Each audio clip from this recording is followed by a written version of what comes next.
नमस्कार। हर दिन की तरह एजेंडा के नए एपिसोड में आपका स्वागत है। आज हम मोटापा विषय आपके सामने लाए हैं। मोटापा भारत में हर चौथे घर में पहुंच चुका है और वो सबको बेहाल कर रहा है। अब तो बॉलीवुड ने मोटापा पैसा कमाने का जरिया बना लिया है। मोटापे को आपने डबल एक्सल और दम लगाकर हाइसा 2 फिल्में देखी ही होंगी। इसमें हीरोइनों को मोटी दिखाकर हंसी का पात्र बनाया गया। बॉलीवुड में बॉडी शेमिंग के नाम पर क्या हो रहा है ये किसी से छुपा नहीं है। अब तो आप सब जान ही रहे हैं कि बॉलीवुड की क्या फितरत होती है।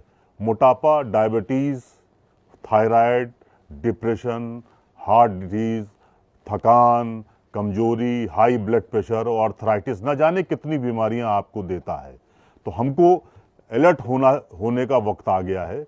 अब ये कितनी बीमारियां देंगे ये हमको ऐसा नहीं है कि आप बहुत उसको कैजुअल लेने लगें। कैजुअल अप्रोच अब खत्म हो गई है। एक बात और आपको जानकारी दे दें कि ये मोटापा जो है अब खतरे की घंटी बजा रहा है। लोग डिप्रेशन में इस कदर जा रहे हैं कि वो फिर सुसाइड कर ले रहे हैं। आगे तमाम सारी चीज़ें आपके सामने आएंगी और आप देखेंगे कि मोटापा कितना सिरदर्द बन गया है। आपको हैरानी होगी कि दुनिया में इस समय 8 में 1 इंसान मोटापा की गिरफ्त में है। तो आप समझ रहे होंगे इसकी गंभीरता, ये कितनी गंभीर चीज़ हो गई है। और आप ये समझ लीजिए कि ओबेसिटी जो है वो किसी के लिए भी माफ़ी का काम नहीं करती है।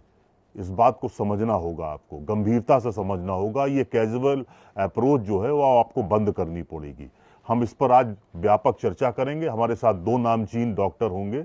पहले मेहमान हमारे हैं मनोरोग विशेषज्ञ और इंडियन साइकियाट्रिक सोसाइटी के सेंट्रल जो यूनिट होती है उसके महासचिव भी हैं डॉक्टर गणेश शंकर जी।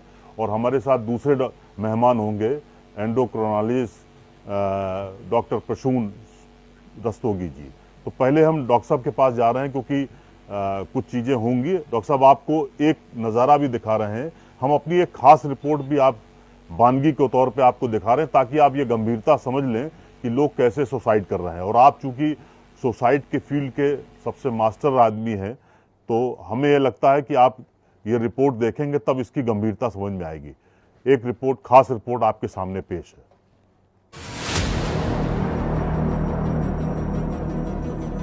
देश में तेजी से बढ़ रही मोटापे की समस्या अब जानलेवा बनती जा रही है।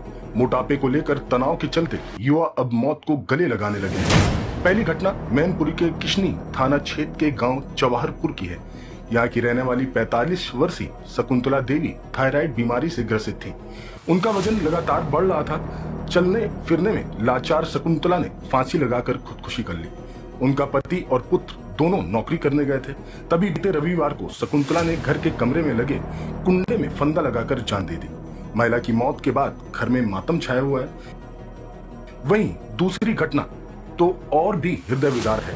हमीरपुर के मौधा कोतवाली के रहने वाले सुनील गुप्ता की बेटी सालवी गुप्ता ने भी लगातार बढ़ रहे वजन से इतनी आहत और डिप्रेशन में चली गई कि उसने घर की छत पर मिट्टी का तेल डालकर खुदकुशी कर ली। उसने रात में खुदकुशी की ताकि घर वाले समझ न सके। उसने सुसाइड नोट में लिखा, मम्मी पापा मैं मोटापे से हार गई। मौधा सीओ विनीत पहल कहती हैं कि मोटापा अब गंभीर होता जा रहा है, लोगों को संभलना होगा। ओबेसिटी जब जान लेने लगे तो फिर हर किसी को जागरूक होने की जरूरत है, क्योंकि ये तो सिर्फ वानगी है। इससे पहले केरला में 1, कर्नाटक में 3, तमिलनाडु आंध्रा में 1, बंगाल में भी एक युवक ने मोटापे के चलते ही खुदकुशी कर ली थी। Special desk news plus bureau. Doctor साहब आपने देखा होगा, अब हम तफसील से आपसे चर्चा करते हैं इस पूरे मामले की। सुसाइड आपको लगता है कि मोटापा भी एक बड़ी वजह बन गया है? गणेश शंकर जी। जी जी डॉक्टर साहब। देखिए आपने जो रिपोर्ट दिखाई उसके आधार पर तो ये निश्चित तौर पर कहा जाता है जी कि सिर्फ अपने उत्तर प्रदेश नहीं बल्कि पूरे भारतवर्ष में ऐसे केसेस आ रहे हैं जहां पर लोग मोटापे के चलते आत्महत्या कर रहे हैं। जी जी। तो इससे ये तस्वीर हो जाती है कि मोटापे के कारण लोग आत्महत्या कर रहे हैं। पूरे भारतवर्ष में ऐसे केसेस देखने में मिल रहे हैं और निश्चित तौर पे ये एक ज्वलंत विषय है जिस पे चर्चा होनी चाहिए। डॉक्टर साहब, क्या मोटापे से ब्रेन का सिस्टम कुछ गड़बड़ होता है क्या? न्यूरोट्रांसमीटर जो है वो इस बात की गवाही देने लगता है कि आप सुसाइड की तरफ जाएं। क्या आपको लगता है कि ये बिंदु आता है दिमाग में? निश्चित तौर पर आता है। अच्छा। मोटापे यस, मोटापा क्या है? देखिए, मोटापा सिर्फ एक शारीरिक समस्या नहीं है। इसके मनोवैज्ञानिक कारण है जो कि बहुत ही गहराई में हमारे दिमाग में होते हैं। तो ये बात सिर्फ आज की नहीं है कि इस प्रकार की घटनाएं हो रही हैं। इसका बहुत ही साइंटिफिक डेटाबेस पहले से ही उपलब्ध है। हम मनोरोग विशेषज्ञ जिस किताब को पूरे विश्व में फॉलो करते हैं, जिसपे विभिन्न प्रकार की मानसिक बीमारियां होती हैं, उसको हम लोग डायग्नोस्टिक स्टैटिस्टिकल मैनुअल कहते हैं, जिसका कि 5वां उसका वर्जन रहा है। पूरे विश्व में वो किताब पढ़ी जाती है जी। जिस भाग में मोटापे को लेकर या खाने पीने की बीमारी लेकर चर्चा है, जैसे उसमें कहते हैं हम लोग binge eating disorder, bulimia disorder, इस प्रकार की बीमारी जिसमें शरीर मोटा हो जाता है। और व्यक्ति उसमें ये किया गया है कि जब कोई भी मरीज आपके पास आए और उसको मोटापे संबंधित, खान पान संबंधित बीमारी है, तो उससे निश्चित तौर पर स्पेसिफायर के रूप में पूछें कि उसमें आत्महत्या के विचार तो नहीं आते। इसका मतलब है कि इसका डायरेक्ट कनेक्शन, ओबेसिटी का सुसाइड से डायरेक्ट कनेक्शन है और हमारी इंटरनेशनल गाइडलाइंस कहती हैं कि आप व्यक्ति से इस बारे में चर्चा जरूर कर लें, नंबर 1। अच्छा। नंबर 2, सन 2019 में एक बहुत बड़ी रिसर्च हुई जिसको मेटा एनालिसिस कहते हैं। इसमें 30-40 बहुत बड़ी रिसर्च का समावेश करके निष्कर्ष निकाला जाता है। तो उसमें जर्नल ऑफ अफेक्टिव डिसऑर्डर करके बहुत रिनाउंड जर्नल है, उसमें रिसर्च भी पब्लिश हुई। उसके अनुसार मोटापा जो है उसमें, जैसे बहुत ज्यादा मोटापा व्यक्ति को है तो उसमें करीब 50% लोगों के मन में अपने जीवन को खत्म करने के विचार आते हैं। यानी ये बहुत बड़ा नंबर है। तो ऐसा इसलिए होता है क्योंकि हमारे ब्रेन में न्यूरोकेमिकल्स का बदलाव होता है। और हम डिप्रेशन का और खान पान का सिस्टम है, ये दो।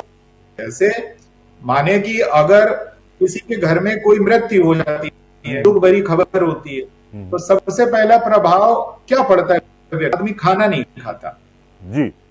तो इसके बहुत वैज्ञानिक और साइंटिफिक बायोलॉजिकल रीजंस हैं। अभी डॉक्टर प्रसून साहब हम लोग के साथ जुड़े हैं, डॉक्टर साहब भी बताएंगे, इस बारे में चर्चा करेंगे कि ब्रेन में डिप्रेशन को कौन कंट्रोल कर रहा है। जी, सेरोटोनिन कंट्रोल कर रहा है। तो जो सेरोटोनिन केमिकल्स रिसेप्टर हमारे ब्रेन में है जी। दूसरे नंबर पर पूरे शरीर में सबसे ज्यादा हमारे खाने की नली के क्षेत्र में जी, स्टमक में है। तो इसीलिए पहले कहा भी जाता था कि व्यक्ति की खुश करना है तो उसका रास्ता उसके पेट से जाता है। यानी व्यक्ति डिप्रेस्ड होगा तो उसका मोटापा बढ़ सकता है, व्यक्ति का मोटापा है तो व्यक्ति डिप्रेस्ड हो सकता है। ये दोनों आपस से एक चक्र में जुड़े हुए। अच्छा, ठीक कह रहे हैं। अब डॉक्टर प्रसून जी के पास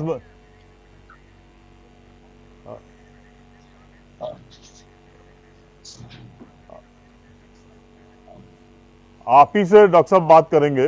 प्रसून साहब आ रहे हैं। मैं जानना चाह रहा था कि अगर ये सब सिस्टम है, अगर ऐसा ब्रेन हमारा कह रहा है, तो फिर क्या पहले से कुछ अलर्टनेस आती है क्या? तो पेरेंट्स के पॉइंट ऑफ व्यू से क्या वो किस पर फोकस करें कि अगर उनका बच्चा मोटा है तो वो क्या अलर्ट दे रहा है जिसके कारण वो सुसाइड भी कर सकता है? बहुत महत्वपूर्ण प्रश्न है आपका। इसको हम लोग रेड फ्लैग साइंस बोलते हैं जी। रेड फ्लैग साइंस है, यानी कि माता पिता, गार्जियंस समय रहते ऐसे बच्चों को या परिवार के सदस्यों को आत्महत्या जैसे कदम उठाने से रोक सकते हैं। नंबर एक जी। इसमें ये रहता है कि स्वाभाविक परिवर्तन आने लगते हैं, खासकर ऐसे केसेस में, चाहे शकुंतला देवी या शाल्वी का केस हो, जी। कहीं ना कहीं परिवार के सदस्यों से थोड़ी चूक भी हो जाती है। ऐसे व्यक्ति समाज से कटने लगते हैं, अलग होने लगते हैं। देखिए, और इसके पहले मनोवैज्ञानिक बिंदुओं को समझिए। जैसे मान लीजिए, आपने देखा होगा, जैसे अधिकांशतः मोटापा कब शुरू होता है? मोटापा शुरू होता है अधिकांशतः, आपने देखा होगा कि कॉलेज लाइफ तक लगभग छात्र फिट रहते हैं और उसके बाद वो मोटे होना शुरू हो जाते हैं। तो अधिकांशतः मोटापे के केस तो आप बोल सकते हैं शादी के बाद की जो एज होती है लगभग उसमें। लेकिन अगर हम अपने बच्चे को स्कूल से लेने जाएं तो हम क्या देखते हैं कि पूरे बैच में शायद एक बच्चा ओबीज दिखता है, ओवरवेट दिखता है, ठीक है। कॉलेज में भी जाते हैं तो पूरे बैच में एक या दो ऐसे बच्चे होते हैं जो आप देखेंगे, ऐसे स्टूडेंट जो बहुत मोटे हैं जी। तो इनके यहां से उसके मन में सेल्फ डाउट चालू होता है। सबसे पहले सेल्फ डाउट चालू होता है। वो कहता है मैं उतना अच्छा नहीं लगता जितना दूसरे अच्छे लगते हैं। वो क्या करता है? वो क्रैश डाइटिंग चालू करता है। कभी कभी खाना नहीं खाएगा, कभी कुछ दिनों के लिए मीठा खाना बंद कर देगा। फिर कुछ दिनों बाद क्या करता है? वो उसके अटेम्प्ट फेल हो जाता है। जब वो फेल हो जाता है तो मनोवैज्ञानिक दूसरा चक्र चालू होता है जिसको हम लोग लर्नेड हेल्पलेसनेस कहते हैं। अच्छा। यानी दिमाग सीख जाता है कि आप ये कर नहीं पाओगे। उसका आत्मविश्वास डगमगाने लगता है जी। साथ में उसको बुली करना चालू होता है, बॉडी शेमिंग चालू होती है, अलग अलग नाम रख दिए जाते हैं उसके। उसका आत्मविश्वास पूरी तरीके से डगमगा जाता है, टूटने लगता है। फिर आती है डिप्रेशन की अवस्था। यहां से माता पिता या गार्जियन आइडेंटिफाई कर सकते हैं। जैसे वो बच्चा दुखी रहने लगेगा, शायद उसका पढ़ाई में मन ना लगे, शायद वो सोशल गैदरिंग में जाने से अवॉइड करने लगे, शायद ज्यादा खाने लगे। क्योंकि जब हम डिप्रेस्ड होते हैं तो उस डिप्रेशन से निकलने के लिए हमारे ब्रेन को ज्यादा स्ट्रॉन्ग स्टिमुलस चाहिए। तो कहां से मिलेगा? ऐसी चीजों जैसे खाद्य पदार्थ जिसमें नमक की मात्रा ज्यादा हो, चीनी की मात्रा ज्यादा हो और वसा की मात्रा ज्यादा हो। ये सब हमें कहाँ मिलता है? फास्ट फूड से मिलता है। ऑनलाइन खाना और ज्यादा ऑर्डर करते हैं, और ज्यादा मोटे होते हैं और डिप्रेशन में जाते हैं। यहां पर माता पिता हमेशा देखें कि किशोरावस्था में अपने बच्चे में आए हुए व्यवहारिक परिवर्तनों को कभी नजरअंदाज ना करें। बच्चे से निश्चित तौर पे बात करें, क्या उसका मोटापा उसको डिप्रेशन में ले जा रहा है, इस विषय पर चर्चा करें तो बच्चे को बचाया जा सकता है। ठीक बात है, ठीक बात। अब डॉक्टर प्रसून साहब आ गए हैं तो एक ओपनिंग रिमार्क्स उनका भी लेते हैं। डॉक्टर साहब, आपका स्वागत है, नमस्कार। मोटापा जो आप देख रहे हैं वो बेतरतीब जीवन शैली है या इसमें अनुवांशिक गुण भी है? वजह क्या देख रहे हैं? जैसे मोटापा जो है मतलब मल्टीफैक्टोरियल है। जैसे पहले माना जाता था कि मोटापा सिर्फ आपकी एनर्जी इनटेक और एनर्जी यूटिलाइजेशन के इम्बैलेंस से होता है, पहले ये माना जाता था जी। लेकिन अब जैसे जैसे साइंस प्रोग्रेस कर रही है हमें देखने को मिल रहा है कि ये अनुवांशिक भी है। इसमें आपकी लाइफस्टाइल और आप जो खाना खा रहे हैं उससे आपके आंतों के बैक्टीरिया में क्या फर्क पड़ रहा है उससे भी आता है ना। और बाकी किस तरह से आप व्यवहार कर रहे हैं, आपकी स्लीप साइकिल कैसी है, हर चीज का इफेक्ट वेट गेन कर सकता है। और बाकी जो और बीमारियां हैं जैसे हाइपोथायराइडिज्म या कई मानसिक बीमारियां जैसे सर बता रहे हैं उसके कारण भी खान पान पे फर्क पड़ता है और मोटापा बढ़ रहा है। ठीक बात कर रहे हैं डॉक्टर साहब। थायराइड को कितना रिस्पॉन्सिबल मान रहे हैं? क्योंकि थायराइड तो मुझे ऐसा लग रहा है कि 40 के बाद अगर आप एक औसत निकालने की कोशिश करेंगे तो 100 में कम से कम 20-22 लोग जो है वो थायराइड की प्रॉब्लम से ग्रसित है। तो क्या आप थायराइड को भी रिस्पॉन्सिबल मान रहे हैं इस पूरे ओबेसिटी को लेकर? डॉक्टर साहब जी देखिए, ये आम जो आपने सवाल पूछा है बहुत अच्छा सवाल है और आम लोगों के मन में ये सवाल रहता ही है जी। लेकिन ये हमें जानने की जरूरत है कि ये एक बाई डायरेक्शनल चीज है कि अगर वेट बढ़ता है तो बॉडी की थायराइड हार्मोन की हार्मोन बनाने की क्षमता कम होती है और उसमें भी TSH में भी बदलाव आते हैं। और वाइस वर्सा भी है कि अगर किसी को थायराइड की कमी होती है तो मोटापा बढ़ता है। तो हम ये नहीं कह सकते कि पहले मुर्गी आएगी पहले अंडा, तो ये आपस में लिंक्ड है। तो ये आपको एक्सपर्ट ओपिनियन ही चाहिए कि आपको थायराइड की दवा की जरूरत भी है कि नहीं। अच्छा। क्योंकि कई बार हो सकता है कि जिसे हम एक टर्म जानते हैं सब क्लिनिकल हाइपोथायराइडिज्म, इसमें थायराइड का हार्मोन मतलब थायराइड के हार्मोन की कमी तो होती है लेकिन इतनी नहीं होती कि आपको दवा लेने की जरूरत है। तो एक एक्सपर्ट ओपिनियन आपको चाहिए होगा कि आपको दवा शुरू करनी चाहिए कि नहीं। ठीक बात है, ठीक बात है। डॉक्टर साहब, अभी गणेश शंकर जी बता रहे थे बच्चों के और किशोरावस्था के पॉइंट ऑफ व्यू से, क्या आपको लगता है कि जो किशोरावस्था है, अब जो हमारे बच्चे हैं उनमें बहुत तेजी से मोटापा बढ़ रहा है, तो ऐसे में पेरेंट्स क्या करें, उस मोटापे को कैसे कंट्रोल करें, बच्चे कैसे कंट्रोल करें अपने को, तो उसकी थोड़ी सी एक रूपरेखा तो बताइए और एक गाइडलाइन भी दीजिए कि पेरेंट्स क्या करें। डॉक्टर साहब, मैं आप ही के पास हूं। जी, इसमें भी हम जी तो इसमें भी मैं कहना चाहूंगा ये भी मल्टीफैक्टोरियल है। जैसे हम जानते हैं कि आज के युग में टेक्नोलॉजी बहुत तेजी से बढ़ रही है, तो आप टेक्नोलॉजी को कंट्रोल करना बहुत जरूरी है माँ बाप के लिए, क्योंकि किशोर अवस्था में मानसिक रूप पे बच्चा इतना डेवलप नहीं होता कि वो समझ पाए कि क्या उसके लिए सही है क्या नहीं। तो जैसे कई बार हम देखते हैं कि बच्चा मोबाइल, टीवी या लैपटॉप देख के खाना खा रहे हैं, तो इससे भी डाइट पे काफी फर्क पड़ता है। तो ये पहली बात, जब आप कोई भी टेक्नोलॉजी या स्क्रीन देख के खाना खा रहे हैं तो आप सही रूप से चीजों को चबाते नहीं हैं, जल्दी जल्दी निगलते हैं और आपकी डाइट लेने की क्षमता भी बढ़ जाती है, क्योंकि आप सिर्फ डाइट पे कंसंट्रेट उस समय नहीं कर रहे हैं, आपका एक कंसंट्रेटिंग फैक्टर एक और है जो कि स्क्रीन है। तो माँ बाप को चाहिए कि इस पे कंट्रोल करना जरूरी है।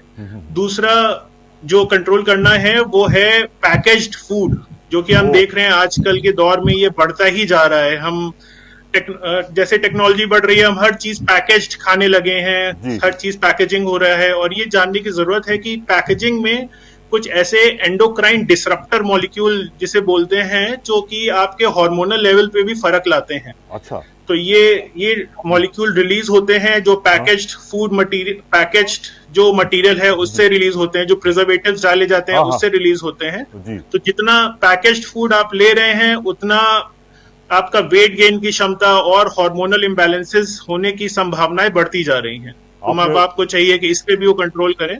ठीक बात है, आपने बड़ा इंपॉर्टेंट फैक्टर इसको उठाया है कि और पैकेट फूड तो मुझे लगता है सभी लोग ले रहे हैं।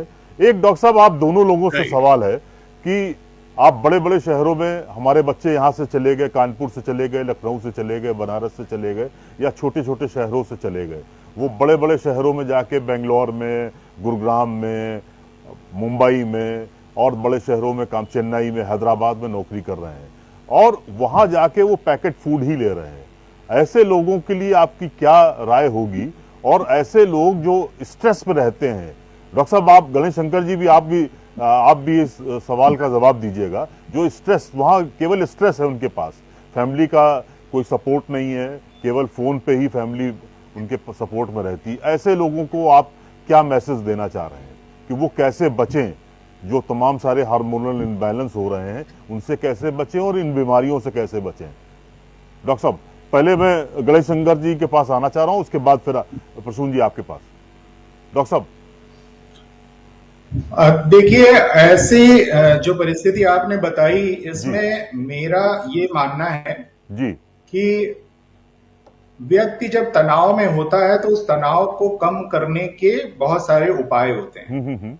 और आजकल एक बहुत साधारण उपाय लोगों के हाथ में है, वो है खाना। हाँ, यानी कि अगर हम परेशान हैं तो कुछ ऑनलाइन ऑर्डर करें और खाएं। जब हम खाते हैं तो हमारे ब्रेन को तुरंत इंस्टेंट ग्लूकोज, हाई कैलोरी मिलती है और हमें अच्छा फील कराता है, ब्रेन से डोपामिन रिलीज होता है और मजा आ जाता है, इट फील सो गुड।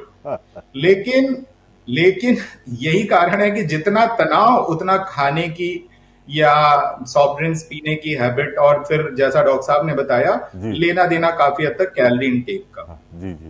हम भारतीय समाज में हम सबको ये समझना चाहिए कि भारतीय समाज में खान पान की जितनी उन्नत शैली यहाँ पर है, जितनी सुविधाएं हैं, विश्वास मानिए इतनी तो वेस्टर्न वर्ल्ड में भी नहीं है। जितने हमारे मित्र लंदन में या ऑस्ट्रेलिया में जहां कहीं काम करते हैं, क्या खाते हैं वो लोग?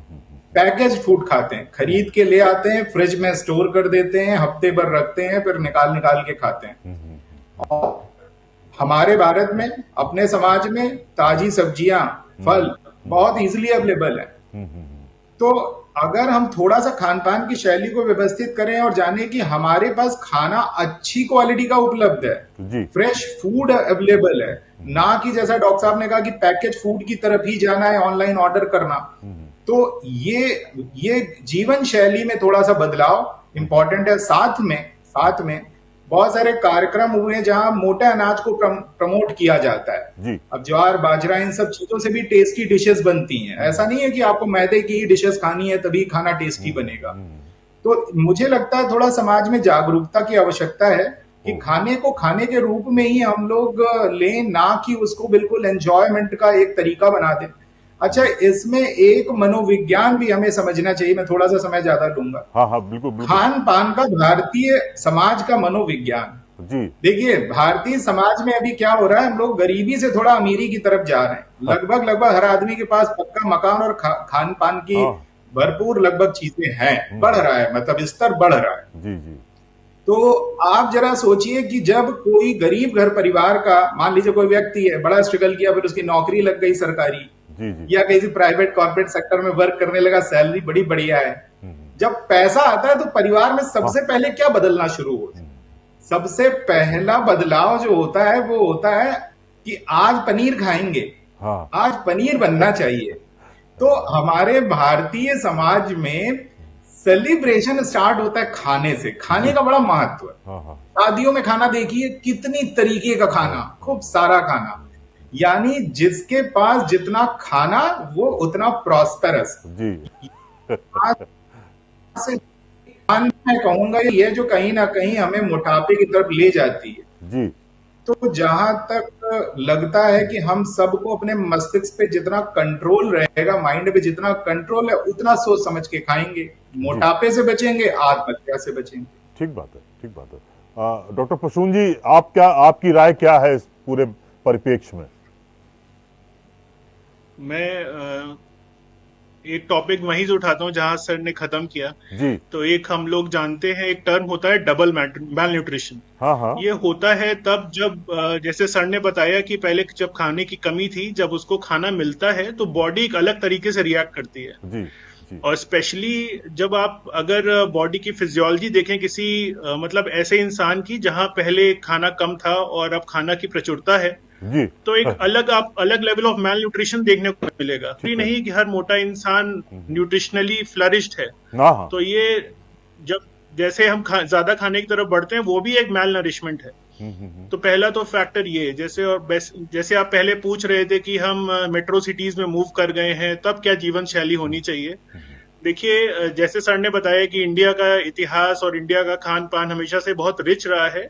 तो हमें थोड़ी सी मतलब 4-5 दशक पहले की जीवन शैली अगर अपना पाए, जैसे हम ज्यादा नट्स का सेवन करें, ज्यादा फ्रेश फ्रूट्स वेजिटेबल्स का जितना भी फ्रेश ले सकें, जी उसी से हम मैल न्यूट्रिशन को बीट कर सकते हैं। बहुत सारी डिशेस अवेलेबल हैं जिसमें आप सिर्फ बॉइल्ड वेज को मिनिमल ऑयल के संग बना के उसे ले सकते हैं। तो that would be a way forward.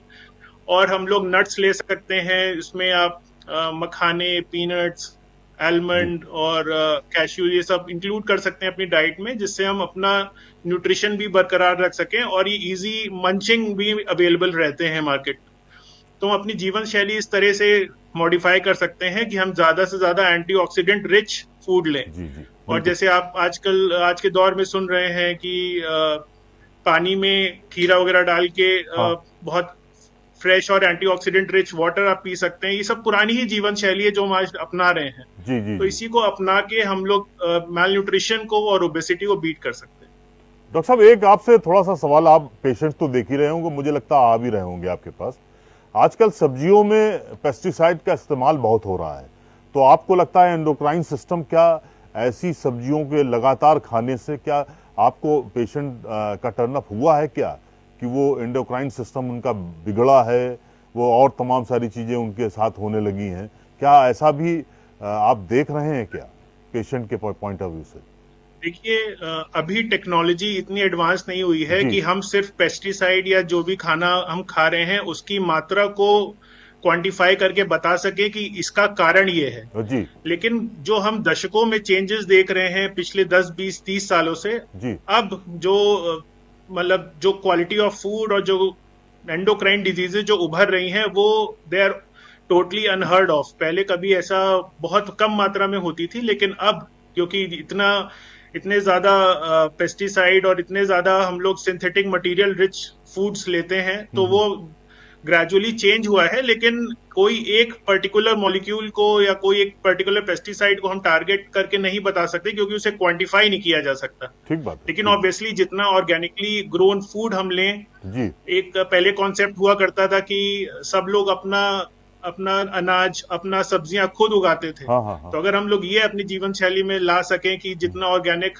जितना कम खाद वाला खाना हम लोग ले सके, तो बहुत फ्रूटफुल रहेगा। बिल्कुल सर। सर एक चीज आपसे और जानना चाह रहे थे हम, डॉक्टर शंकर जी के पास भी आना है। कहीं आपको लगता है कि पोल्यूशन और जो बाहर का लगातार लोग खाना खा रहे हैं, मतलब आप देखिए कि वीकेंड आया तो उसमें मतलब घर में खाना नहीं बनना है, ना उसमें नाश्ते का कोई प्रिपरेशन होना है, सब बाहर खाना है। तो क्या ये जो चीज़ें स्टार्ट हुई हैं, मतलब ये मैं देख रहा हूँ कि 2-3 साल में ज़्यादा हो गया है, वीकेंड पूरा एंजॉय किया जा रहा है और उसमें तमाम तरह के लजीज भोजन लिए जा रहे हैं, तो वो कहीं ना कहीं हमें प्रॉब्लम करेगा क्या, या कर रहा है? डॉक्टर साहब, पहले आपको, डॉक्टर प्रसून जी, फिर अब गणेश जी के पास जाएंगे। सर। जी, जैसे हम लोग अभी डिस्कस ही कर रहे थे, ये प्रभावित तो कर ही रहा है। सर ने भी बोला कि जैसे जैसे आप कार्ब रिच और ज्यादा सॉल्ट या शुगर इनटेक वाला की मात्रा वाला फूड लेते हैं, तो आपके प्लेजर सेंटर स्टिमुलेट होते हैं, जैसे डोपामीन रिलीज होता है। जी। तो हम लोग को खुशी उसी में मिलती है। लेकिन जैसे बोलते हैं कि पास की खुशी से, पास के थोड़े दुख से दूर की खुशी ज्यादा महत्वपूर्ण है। तो आप इसको ग्रेटर गुड में देखें और ये सब चीज अवॉइड कर सकते हैं कि हम ज्यादा फैट रिच या ज्यादा शुगर रिच खाने से बचें वीकेंड्स पे भी। लेकिन इसमें जरूरी है चेंज हमारी मानसिकता में, कि हमें प्लेजर खाने में नहीं ढूंढना चाहिए, और प्लेजर के और कारण ढूंढने चाहिए। ठीक है। डॉक्टर शंकर जी, क्या आपको लगता है कि पोल्यूशन एक बड़ी वजह है स्ट्रेस में और सुसाइड के पॉइंट ऑफ व्यू से देखा जाए तो? अगर देखिए, आप दो आपके प्रश्न है। एक प्रश्न आप पहले लिया था आपने, जी। और अभी एक प्रदूषण को लेके आपने किया। तो पहले वाले प्रश्न में मैं थोड़ा सा उस पर बोलना चाहूंगा। जी। देखिए, वीकेंड्स पे जो आप पूछ रहे थे वो बड़ा महत्वपूर्ण था, कि वीकेंड्स पे बहुत लोग खाने लगे। हाँ जी। खाना पीना इधर उधर का होने लगा है जी। तो देखिए, वीक में इसको ऐसे समझिए, ये बड़ा जटिल विषय है। इसके कोई बिल्कुल स्ट्रेट फॉरवर्ड नहीं आंसर है। इसको बात को समझनी पड़ेगी। जैसे कहें समाज में सबसे स्वस्थ खाना क्या है, तो कहें भाई हम लोग उबला हुआ खाना खाएं, ना मसाले डालें, ना तेल डालें, शुगर ना हो, नमक कम हो या ना ही के बराबर हो। ठीक, ऐसा खाना किसी भी समाज में कोई नहीं खाता। कोई नहीं खाता, आप भी नहीं खाना चाहोगे, और शायद मैं भी नहीं खाना चाहूंगा। ठीक है। तो कहीं ना कहीं, और जो खाना हम लोग वीकेंड्स पे जाके मान ले रेस्टोरेंट में खा रहे हैं या बाहर से ऑर्डर करके खा रहे हैं, अब वो अनहेल्दी है। तो रास्ता क्या है? रास्ता है नियम। परिवार में लोगों को नियम बनाना चाहिए कि हाँ चलो ठीक है। बच्चे भी नहीं मानते। अब जैसे आप बच्चे को कहें कि नहीं, हम आपको मैगी खाने ही नहीं देंगे, फॉर एग्जाम्पल बर्गर खाने ही नहीं देंगे, ठीक है, तो यकीन मानिए बच्चे रेबेलियस हो जाते हैं। फिर वो माँ बाप की अच्छी चीजों की भी नहीं, उनकी शिक्षाओं को नहीं मानेंगे। जी। तो मेरे ख्याल से परिवार में नियम होने चाहिए, जैसे कि चलो ठीक है, हफ्ते में एक बार खा लें, ठीक है, हफ्ते में एक बार। लेकिन ऐसा नहीं होना चाहिए कि हफ्ते में 3 दिन ऑर्डर हो रहा है खाना। यहां पर प्रॉब्लम है। ठीक है, नंबर 1। नंबर 2, हफ्ते में एक बार का खाना खा के अगर मान लीजिए थोड़ी सी नेक्स्ट डे बहुत लोग उपवास रख लें या थोड़ा डाइट कंट्रोल करें, काफी कुछ कंट्रोल किया जा सकता है। इंपॉर्टेंट क्या है जो हम हफ्ते भर खा रहे हैं, रोज क्या खा रहे हैं, हमारे घर में बन क्या रहा है खाना, ये भी तो इंपॉर्टेंट है। अब अपने यहाँ का देखिए कल्चरल डिफेक्ट है, इसलिए कहेंगे ओबेसिटी के पीछे बायोलॉजिकल रीजन, साइकोलॉजिकल रीजन और सोशियो कल्चरल रीजन भी है। हाँ। अब हमारा कल्चरल रीजन क्यों महत्वपूर्ण है? जी जी अपने यहाँ किसी पत्नी को अगर प्रेम एक्सप्रेस करना है अपने परिवार के प्रति, अपने पति के प्रति, हाँ हाँ तो हाँ कैसे एक्सप्रेस करेगी? हाँ मेरा पति दिन भर बहुत मेहनत करके आ रहा है, हाँ। बहुत काम किया उसने, तो उसके लिए रात में वो बिल्कुल एक भर के थाली भर के खाना खिलाएगी उसे, और खूब बढ़िया बढ़िया, खूब सारा ऑयल, खूब फ्राइड। ठीक है, ठीक कह तो रहे हैं ये एक्सप्रेस करने का तरीका है कि मैं आपको प्रेम बहुत करती हूँ। हाँ हाँ हाँ लेकिन फिर वो खाना बनेगा तो सभी खाएंगे, बच्चे भी खाएंगे, बच्चे भी ओबीज होंगे। जी जी ठीक है, तो हमें ये समझ में आना चाहिए कि रात का खाना तो वैसे ही हल्का खाना चाहिए। जी जी लंच बनाइए, आप लंच ठीक ठाक बना लीजिए, जो खाना हो लगभग खा सकते जी। हैं। रात का खाना परिवारों में हल्का होना चाहिए। उल्टा है अपने समाज में, हाँ आप देखिएगा लंच तो कई बार खाता ही नहीं आदमी, मिस हो जा रहा है, हल्का इधर उधर खा रहा है, हाँ बिल्कुल सही चाय assessment समोसे है। पे और पकौड़ियों पे टिका हुआ है, और रात में आता है तो जी भर के खाता है। जी भर के खाता ठीक है, जी और रात में खाता है, फिर उसका ना तो कोई वॉक है खाने के बाद, और अल्टीमेटली क्या होता है? ओबेसिटी। नंबर 1। नंबर 2, हमारे समाज में मोटा वोटा थोड़ा हट्टा कट्टा रहना अच्छा माना जाता है। हाँ यकीन मानिए, इसको थोड़ा कहते हैं परिवार में बड़े पुराने लगे, अरे कैसे पतले दुबले से बने हुए हो, थोड़ा डील डॉल आपका अच्छा होना चाहिए, खाते पीते घर के लगनी चाहिए। यानी मोटापा, थोड़ा मोटापा हमारे यहाँ प्रॉस्पेरिटी का रिफ्लेक्शन माना जाता है। ठीक कहते भाई खाते पीते घर के हैं हम लोग। ठीक है, तो कल्चरल और सामाजिक एंगल बहुत महत्वपूर्ण है। हमें समझ में आना चाहिए कि फिटनेस ज्यादा इंपॉर्टेंट है, मसल मास ज्यादा इंपॉर्टेंट होना चाहिए, चर्बी नहीं।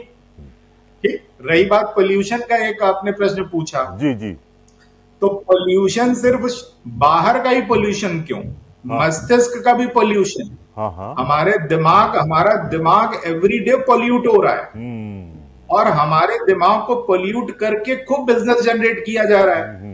अच्छा, हम लोग तो चलो बड़े हैं, समझ जाएंगे कि रोज नहीं खाना है बर्गर। बच्चा कैसे समझे जो छोटा है? उसको फ्राइज खाने में, फ्रेंच फ्राइज बड़ा मजा आ रहा है, उसे कोल्ड ड्रिंक पीने में बहुत मजा आ रहा है।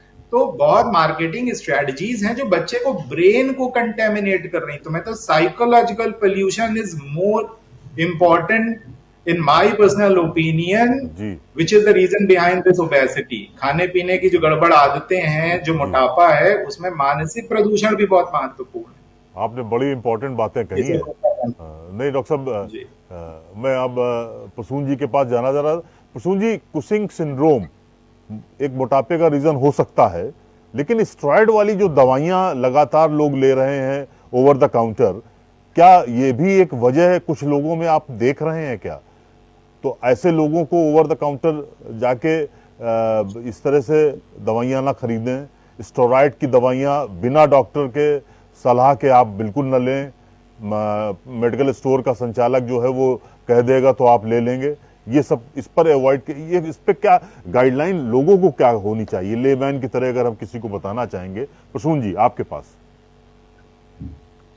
जी देखिए, गाइडलाइंस तो पहले गवर्नमेंट की बननी चाहिए कि उतनी रेगुलेटरी गाइडलाइंस होनी चाहिए कि आप ओवर द काउंटर, आपको कुछ अवेलेबल नहीं रहना चाहिए विदाउट एनी प्रिस्क्रिप्शन। स्टेरॉइड ही नहीं, किसी भी दवाई का, क्योंकि आप नहीं समझते, या मेडिकल स्टोर वाला जो अटेंडेंट है वो नहीं समझता कि इसके साइड इफेक्ट्स क्या हो सकते हैं इन द लॉन्ग रन, है ना। तो बिना मेडिकल प्रिस्क्रिप्शन के नहीं लेनी चाहिए। आप सर भी आपको बताएंगे कि बिना साइकेट्री की भी दवा आपको नहीं मिलती बिना मेडिकल प्रिस्क्रिप्शन के। तो ऐसा सारी दवाइयों के संग होना चाहिए। और एक कॉमनली यूज, मैं आपको दवा का एग्जांपल देता हूँ जो आप इचिंग के लिए बेसिकली लेते हैं। कई बार जितनी भी इचिंग वाली मेडिकेशन है, सब में स्टेरॉइड है।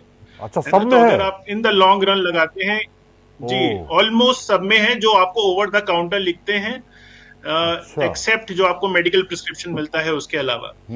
तो वो हमने पेशेंट्स काफी देखे हैं जो as short as period as कि आप 2-3 महीने के लिए जो क्रोनिक इचिंग वाले या अर्टिकेरिया वाले पेशेंट जो लगा रहे हैं, उसमें भी कुशिंग्स जैसे फीचर पाए जाते हैं। अच्छा, तो वो भी एक ओबेसिटी का कारण होता है। तो कुशिंग्स एक अलग तरह की ओबेसिटी है। कुशिंग्स में डिफरेंशियल फैट डिस्ट्रीब्यूशन होता है, जहां फैट होना चाहिए वहां नहीं रहता, पेट के अराउंड ज्यादा फैट आ जाता है जी। तो उससे भी कई बीमारियां पनपती हैं।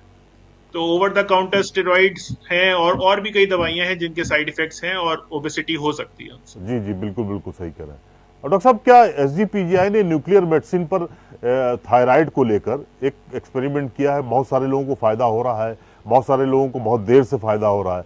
तो क्या आपको लगता है जिनको थायराइड ज्यादा है, मतलब बहुत सारे लोग ऐसे हैं जो 50 के बाद उनको थायराइड की दवा लेनी ही है मॉर्निंग में, अगर वो मोटापे वाला है या फिर वो कमजोर करने वाला है, तो दोनों को लेना ही है।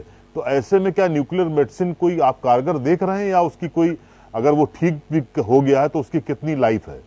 डॉक्टर साहब, डॉक्टर प्रसून जी। देखिए, आपने जो क्वेश्चन पूछा है, ये आपके पास आधी इंफॉर्मेशन है जी कि जो न्यूक्लियर मेडिसिन का फायदा है वो सिर्फ हाइपरथायरॉयडिज्म में है, यानी अच्छा। जिसके शरीर में थायराइड ज्यादा बन रहा है, हाँ, वो तो उसे ही उसका है। एक तरह का इलाज न्यूक्लियर मेडिसिन है। जी। उसका एक कारगर इलाज न्यूक्लियर मेडिसिन है, लेकिन ये भी हर मरीज के लिए नहीं होता।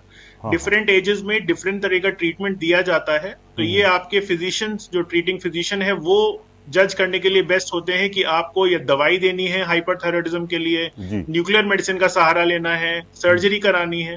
तो ये सारे इलाज के तरीके होते हैं, लेकिन हर एज ग्रुप के लिए अलग तरीके से इलाज किया जाता है। उसकी तो न्यूक्लियर मेडिसिन एक कारगर इलाज है सिर्फ और सिर्फ हाइपरथायरॉयडिज्म के लिए, ना ही हर किसी के थायराइड के लिए। मुझे लगता है उसमें शायद बहुत प्रॉपरली असेसमेंट होता होगा, फिर उसके बाद जाके कोई डिसीजन होता होगा।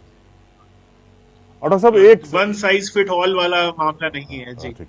एक बात और ये है कि बॉडी मास इंडेक्स को अगर हम गणना करना चाहें खुद, मतलब पर्सनली अगर घर में करना चाहें, तो हम कैसे, क्या फॉर्मूला, जो एक प्रचलित फॉर्मूला है, उसके अलावा भी अगर कोई फॉर्मूला आपके साथ दे सकते हैं लोगों को कि वो घर में है? देखिए, बॉडी मास इंडेक्स बहुत ही आसानी से आप निकाल सकते हैं। ये होता है weight in kgs divided by height in metres का स्क्वायर। जी। और अगर आप इतनी भी मेहनत नहीं करना चाहते, आप गूगल पे सिर्फ टाइप करिए, गूगल या और किसी सर्च इंजन पे, या बीएमआई टाइप करिए, आपको सिर्फ वैल्यूज डालनी होंगी, वो आपको ऑलरेडी एक रिजल्ट दे देता है बीएमआई का।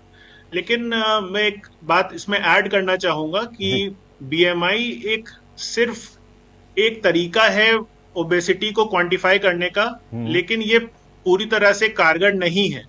कई तरीके से ये फेल भी कर जाता है। जैसे आप एशियन इंडियंस को ही लीजिए, क्योंकि हमारी ओबेसिटी वेस्टर्न ओबेसिटी से काफी अलग है।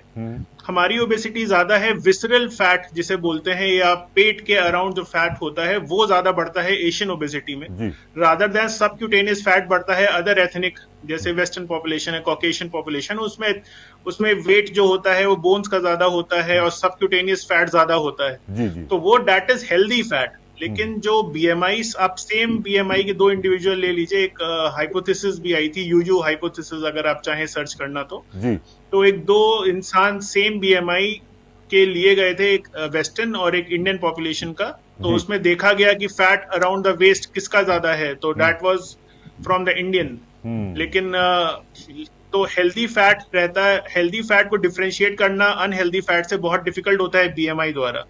ये डिफरेंट होता है, जैसे जैसे एज बढ़ती है वैसे वैसे कोलेजन और बोन लॉस होने लगता है, तब फैट की क्वांटिटी ज्यादा हो जाती है। बीएमआई इसमें भी फर्क नहीं बता सकता। तो एक बहुत लिमिटेड पॉपुलेशन में बीएमआई बता सकते हैं कि वो फैट का मापक हो सकता है। तो ये इसको बहुत सेफली यूज करना चाहिए बीएमआई, स्पेशली हमारे पॉपुलेशन में, इंडियन एशियन पॉपुलेशन। ठीक बात है। डॉक्टर साहब, एक चीज तो अभी गणेश शंकर जी कह रहे थे, जैसे हम लोग भारतीयों में एक बात है ना कि अरे भाई आप आज दुबले हो रहे हो यार, तंदुरुस्त नहीं हो यार तुम, तो वो जो कॉमन भाषा में हम इस्तेमाल करते हैं।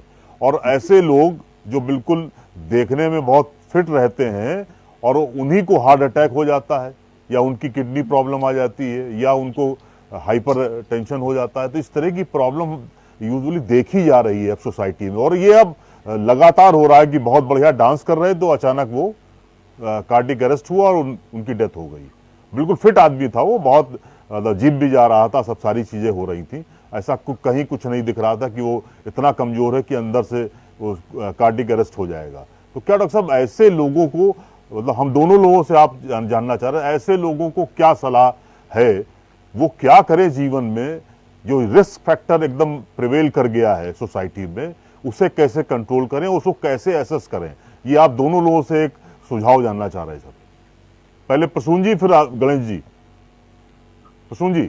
जी देखिए, जैसे आपने कार्डियक इवेंट्स की बात करी, जी तो इसमें कभी कभार होता है कि यंग पॉपुलेशन में भी हार्ट का मास जो है वो ज्यादा होता है, जिसे कार्डियोमायोपैथी बोलते हैं। जी जी। और उसमें कोई एक्टोपिक पाथ ऐसे होते हैं कि वहां अगर कुछ बदलाव आने लगते हैं जो कि अनुवांशिक होते हैं, अच्छा। काफी बड़ी पॉपुलेशन में अनुवांशिक कारण की वजह से ही सडन कार्डियक डेथ ऐसी होती है। जी तो जो हार्ट के ट्रैक्ट्स होते हैं वो सही से पनप नहीं पाते, जो कि जेनेटिक कॉजेस की वजह से। जी जी। तो ऐसे ऐसे केसेस में सडन डेथ हो सकती है। तो अच्छा। हम इसको कैसे बचाव कर सकते हैं, आपका अगला प्रश्न था कि जी। इसको हम बचाव इसी तरह से कर सकते हैं, जब भी कोई विगरस एक्टिविटी के लिए जाएं तो एक कंप्लीट हेल्थ चेकअप होना चाहिए, जिसमें ईसीजी और स्ट्रेस ईसीजी भी होना चाहिए कि आपको वैसा करना है, तभी आपको स्टर्नस एक्टिविटी या विगरस एक्सरसाइज के लिए आपको ग्रीन लाइट मिलेगी करने के लिए। तो बचाव मतलब सतर्कता ही बचाव है, बस मैं इसलिए यही लाइन कहना चाहूँ। ठीक बात है। डॉक्टर शंकर साहब क्या कहना चाहेंगे? आपका इस ही विषय सवाल पर था मेरा ये कहना, जी जी, इस विषय पर मेरा ये कहना होगा जी कि जिन लोगों का अपने दिमाग पर जितना ज्यादा नियंत्रण होता है, उनका शरीर भी उतना ही ज्यादा स्वस्थ होता है। अच्छा। और कई बार इसके कारण सिर्फ इसलिए होते हैं क्योंकि दिमाग पर अपनी भावनाओं पर उतना नियंत्रण ना होके भावावेग में बहुत सारी चीजें करते हैं। मान लीजिए हमने कभी इवनिंग वॉक भी नहीं की, सडनली एक दिन मेरे अंदर जोश चढ़ा कि अब मुझे 6 पैक एब्स बॉडी बनानी है और मैं लगा ट्रेडमिल पे दौड़ने। हाँ।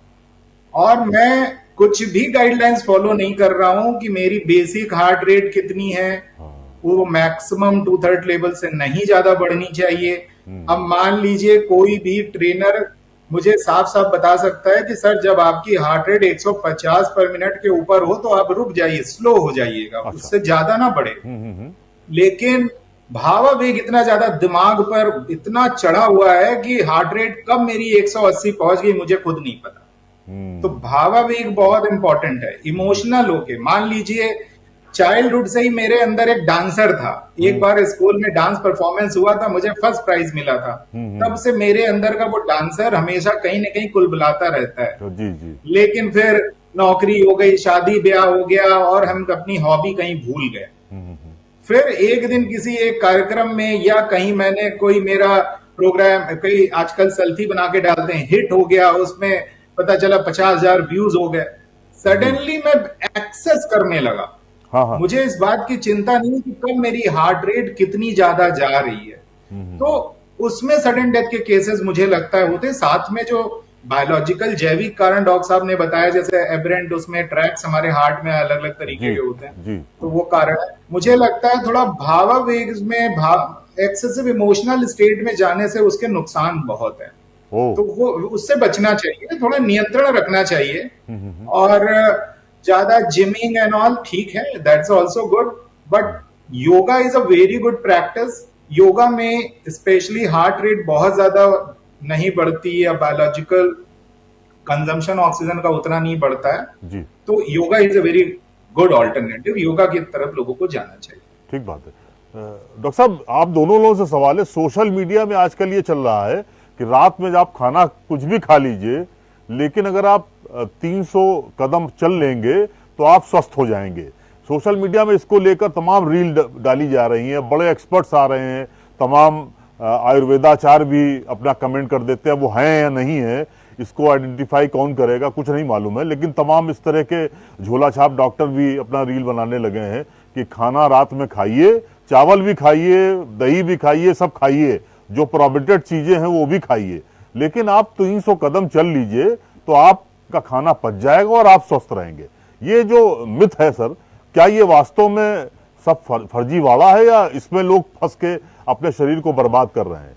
डॉक्टर साहब, दोनों लोगों से सवाल है ये। सोशल मीडिया बहुत एक्टिव है आजकल। प्रसून सर, आपसे पहले। जी जी जी जी, देखिए, जैसे हम जानते हैं कि कोई भी ट्रीटमेंट या कोई भी थेरेपी जो होती है, ऐसा नहीं है कि वन साइज फिट ऑल हो। हाँ, ये टेलर मेड होनी चाहिए हर इंसान के लिए।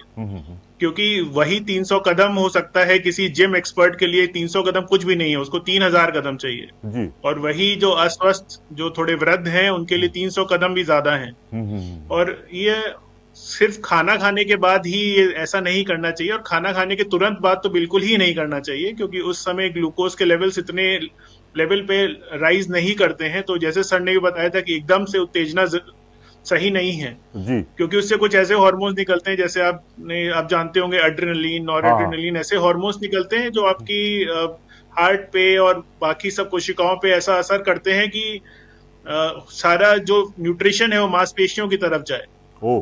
तो जो है इससे मस्तिष्क में भी दिक्कत हो सकती है, ड्राउजीनेस आ सकती है, चक्कर खा के गिर सकते हैं, इवन सडन कार्डियक डेथ भी हो सकती है। तो बिल्कुल तुरंत तो नहीं खाना चाहिए, और ये आपको अपनी बॉडी के हिसाब से खुद डिसाइड करना चाहिए, या कोई एक्सपर्ट से या कोई ट्रेनर से पूछना चाहिए कि कितनी एक्सरसाइज आपके लिए पर्याप्त है।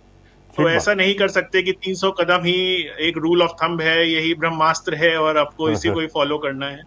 हर इंसान के लिए बिल्कुल अलग ही मापदंड होते हैं। ठीक बात है डॉक्टर शंकर साहब, ये जो सोशल मीडिया का जो फर्जीवाड़ा चल रहा है, इस पर कैसे लगाम लगे? इसमें लगाम क्या, इसमें देखिए 300 कदम चलने से लोगों को तो कुछ खास फायदा होना नहीं है। हाँ, ये रील बनाने वाले को जरूर कुछ फायदा हो जाएगा। ठीक है। अच्छा खासा चलना होता है। आइडियली तो 10,000 स्टेप्स पर डे वॉक होना चाहिए। खैर बहुत ज्यादा हो गया, फिर भी कम से कम 2-4 हजार कदम हो। अच्छा, छोटी छोटी चीजें हैं। देखिए, जैसे मान लीजिए कहीं सीढ़ी मिल गई और लिफ्ट भी लगी हुई है, तो भाई चलो लिफ्ट में थोड़ी सीढ़ी लेके चले, सीढ़ी से चले जाओ। ठीक है, बहुत ज्यादा है वो तो एटलीस्ट 1-2 मान लीजिए 5 फ्लोर अब चढ़ना है, आपका ऑफिस बहुत ऊंचा है, तो कम से कम चलो 1 फ्लोर तक ऊपर चढ़ लें, उसके बाद लिफ्ट ले लेंगे। जी जी जी। मुझे लगता है जीवन में छोटे छोटे परिवर्तन बहुत बड़ा चेंज ले आते हैं, लेकिन वो हम लोग करते नहीं, और हम लोग हमेशा शॉर्टकट्स खोजते हैं। तो जो सोशल मीडिया की लाइफ है, ये हमको तुरंत इंस्टेंट सोल्यूशन देती है, और ये हमें तुरंत बड़ा मजा आ जाता है कि पता चला कहीं कुछ ऐसा कर लिया, वैसा कर लिया, तो कहीं नेल को रगड़ दिया तो हमारे बाल उगाए, और कहीं पता चला 300 कदम चले तो अचानक हम स्लिम ट्रिम हो गए। बहुत सारे तो बोलेंगे बस आप जंपिंग जैक 5 टाइम 10 टाइम्स कर लो और फिर वो दिखाएगा 8 पैक्स एब। अरे वो सब रील्स है, वो सब मतलब एक वर्चुअल झूठी दुनिया है। सच्चाई तो ये है कि हर व्यक्ति को, हर परिवार में स्वास्थ्य को लेके जागरूकता होनी चाहिए जी। और सभी लोगों को व्यायाम करना चाहिए। 10 मिनट ही करो, सही है, एवरी डे 10 मिनट, वीक में कम से कम 6 दिन करो।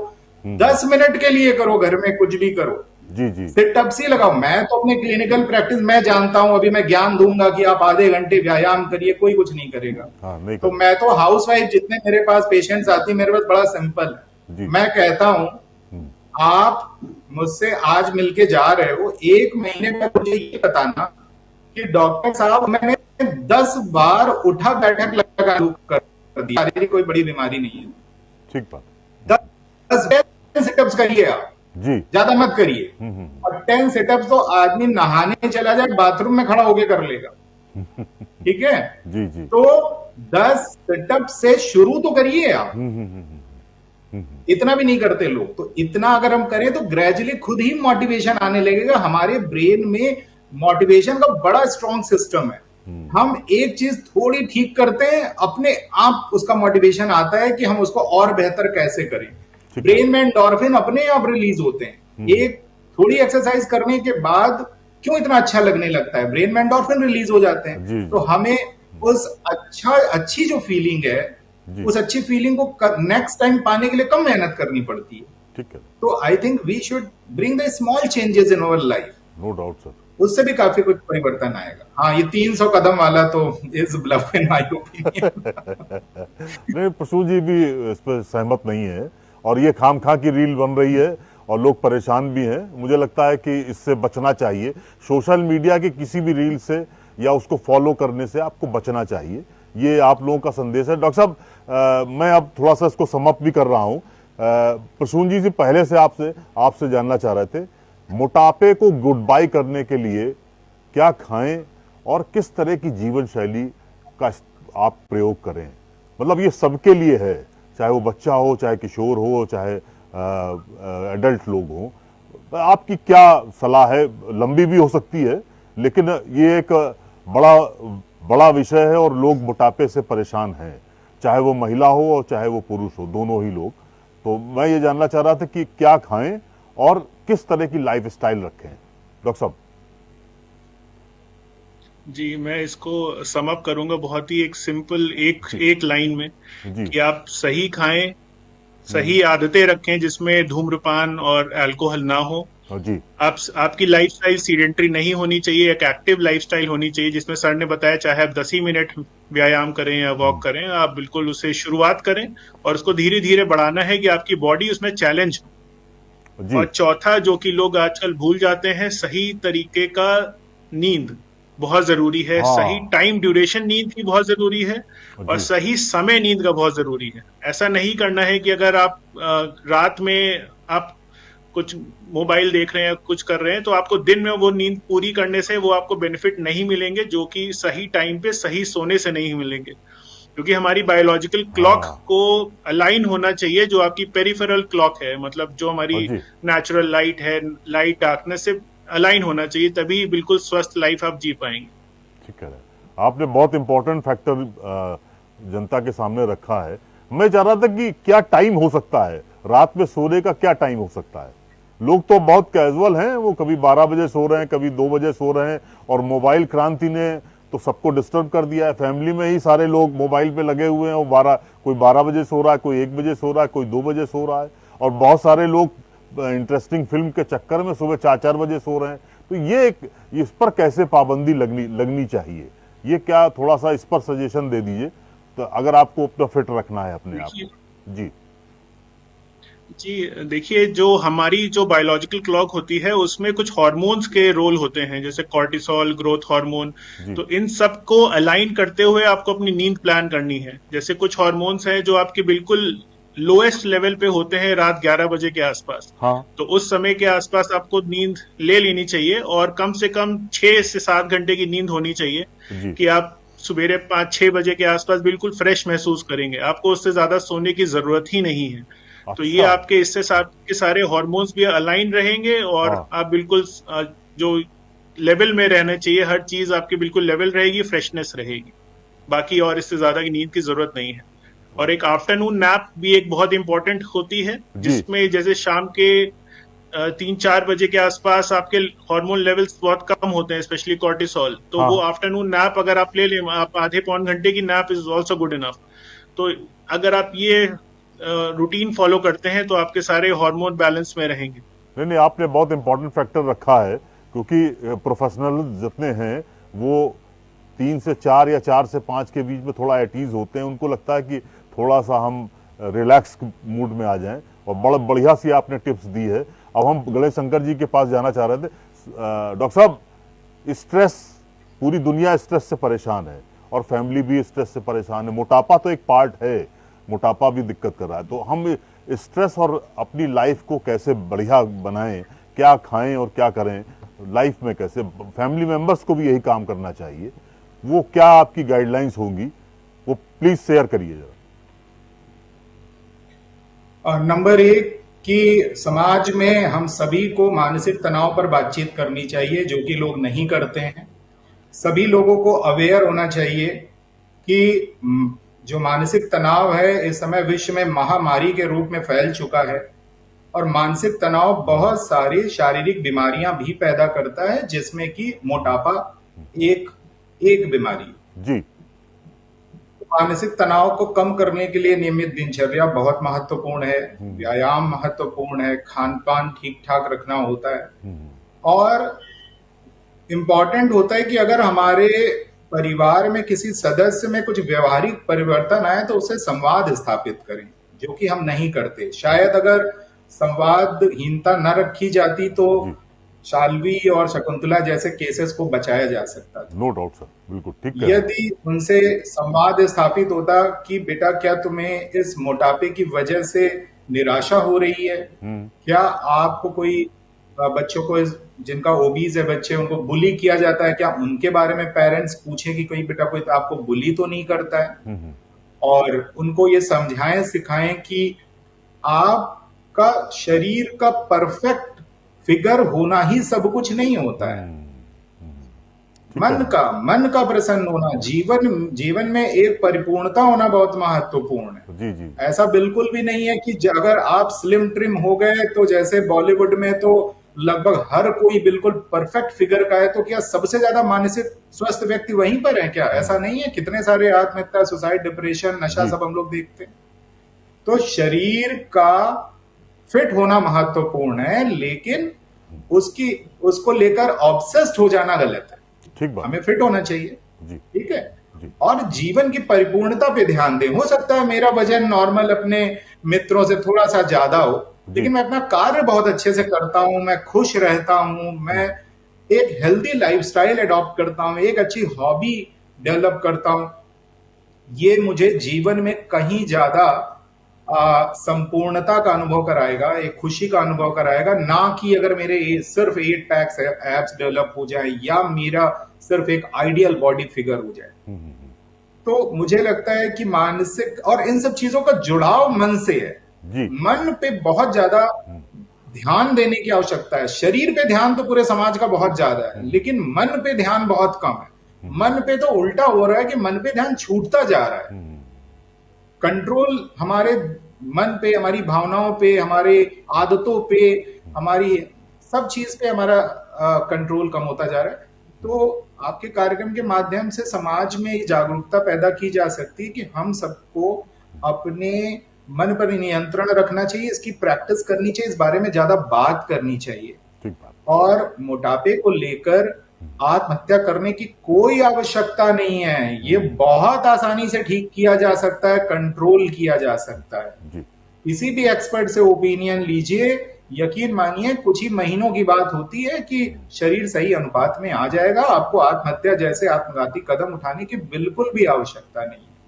ठीक बात है। डॉक्टर शंकर साहब और डॉक्टर प्रसून जी, आप दोनों लोगों का बहुत बहुत धन्यवाद, साधुवाद, थैंक्स, क्योंकि आपने जो जानकारियां दी हैं वो मुझे लगता है शायद फिलहाल सोशल मीडिया में इस तरह की जानकारी नहीं मिलेगी। अवेयरनेस भी है इसमें सलाह भी है, इसमें जीवन जीने का फलसफा भी है। बहुत अच्छा लगा सर आप दोनों लोगों के साथ, और मुझे लगता है दर्शकों को एक कंप्लीट पैकेज आज मिल रहा है। तो डॉक्टर साहब रस्तोगी साहब और शंकर साहब, आप दोनों लोगों का धन्यवाद, साधुवाद, thank you sir, thank you. आपने देखा डॉक्टर गणेश शंकर और डॉक्टर प्रसून रस्तोगी जी ने जीवन कैसे, मोटापा एक कोई वजह नहीं है जिस पे आप सुसाइड कर लें, लेकिन जीवन कैसे आपको जीना है, क्या खाना है, क्या पीना है आपको, और कैसे सुबह और रात गुजारनी है, आपको क्या क्या करना है। सोशल मीडिया के चक्कर में मत पड़िए, आप अपना एक टाइम टेबल बनाइए, हमें कैसे लाइफ स्टाइल अपनी जीनी है वो एक तय करिए, एक कम से कम डेकोरम बनाइए, एक अनुशासन बनाइए लाइफ का, तभी आप मोटापे से जीत सकते हैं। साथ ही परिवार के सदस्यों को भी यही सलाह दीजिए, खासकर किशोर और बच्चों को भी यही अवेयर करिए कि वो एक लाइफ स्टाइल बनाएं, ये खाना है, ये नहीं पीना है। और ये जो फास्ट फूड का कल्चर है, बाहर से सामान खाने का मंगा लेना है, इससे आपको बचना है, तभी आप मोटापे से बच सकते हैं, अपनी ज़िंदगी को बेहतर और ये कह लीजिए आप एक सुंदर शरीर बना सकते हैं। और डॉक्टर साहब ने भी कहा है, गणेश शंकर जी ने, कि मन अगर आपका स्वस्थ है तो शरीर भी स्वस्थ होगा, आपके परिवार में भी लोग स्वस्थ होंगे और आपकी सोच भी स्वस्थ होगी, जिसमें आप अपना कंट्रीब्यूशन परिवार के साथ साथ सोसाइटी और देश को कर सकते हैं। आपका बहुत बहुत धन्यवाद। नए एपिसोड में हम फिर नए विषय पर आपसे चर्चा करेंगे। आपका धन्यवाद, नमस्कार, थैंक यू।